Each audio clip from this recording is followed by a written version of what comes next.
Halo semuanya, selamat datang di podcast khusus Agenda Satu. Saya Saiful, dan hari ini kita akan berbincang santai secara virtual. Meskipun kita terpisah layar Zoom, semangat bela negara harus tetap membara. Di sini, saya sudah bersama rekan saya, Aldi, yang sehari-hari bertugas di lapas kelas 2B Kayu Agung.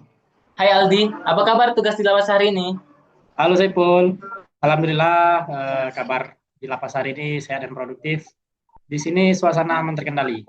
Senang sekali bisa diajak diskusi, apalagi topiknya sangat relevan dengan apa yang saya lihat setiap hari di lapas. Nah, hari ini kita mau bedah tema, yakin Pancasila sebagai ideologi negara. Tapi kita tarik ke konteks yang lebih spesifik, yaitu di lingkungan lapas. Banyak orang mungkin skeptis, emang di dalam penjara Pancasila masih ada? Nah, itu yang mau kita ulik sekarang. Kita mulai dari dasarnya. Di lapas itu kan isinya orang-orang dengan latar belakang beragam. Dari kasus yang berbeda-beda, gimana kamu melihat urgensi keyakinan terhadap Pancasila bagi mereka dan tentu juga bagi kita sebagai petugas? Penting sekali.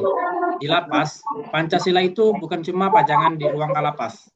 Bagi warga binaan, meyakini Pancasila adalah langkah pertama mereka untuk kembali ke masyarakat. Sila pertama, ketuhanan yang Maha Esa. Itu jadi dasar pembinaan kepribadian. Mereka diajak untuk insyaf dan kembali dekat dengan Tuhan. Jadi, keyakinan ini bukan cuma soal politik ya, tapi soal memperbaiki diri. Betul, tanpa keyakinan bahwa mereka masih bagian dari bangsa ini yang berideologi Pancasila, mereka akan merasa dibuang. Tapi kalau kita tanamkan bahwa mereka punya hak dan kewajiban yang sama sebagai warga negara sesuai sila-sila Pancasila, mereka punya harapan untuk berubah.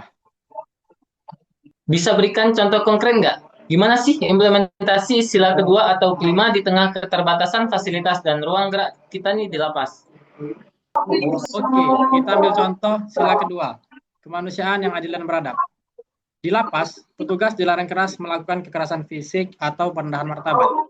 Kita memperlakukan mereka sebagai manusia yang kebetulan sedang tersesat secara hukum, bukan sebagai binatang. Itu implementasi nyata. Lalu, sila keempat, musyawarah.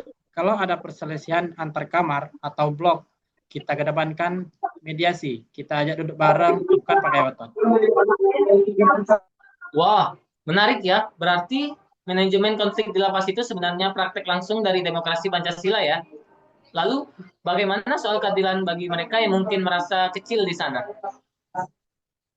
Itu dia, sila kelima, keadilan sosial.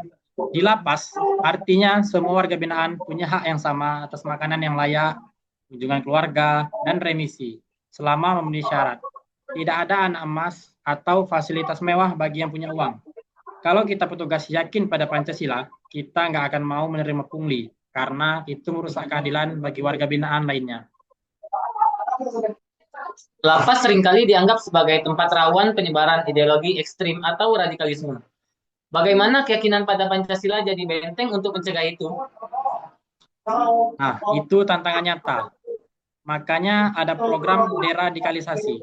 Kita perkuat wawasan kebangsaan mereka, kita tunjukkan bahwa Pancasila itu melindungi semua agama. Kalau mereka punya keyakinan kuat pada Pancasila, mereka nggak akan mudah dipengaruhi oleh paham yang mau mengganti bentuk negara. Begitu juga buat kita, petugas. Kita harus jadi teladan. Gimana mereka mau yakin sama Pancasila kalau petugasnya saja bertindak sewenang-wenang dan nggak beradab?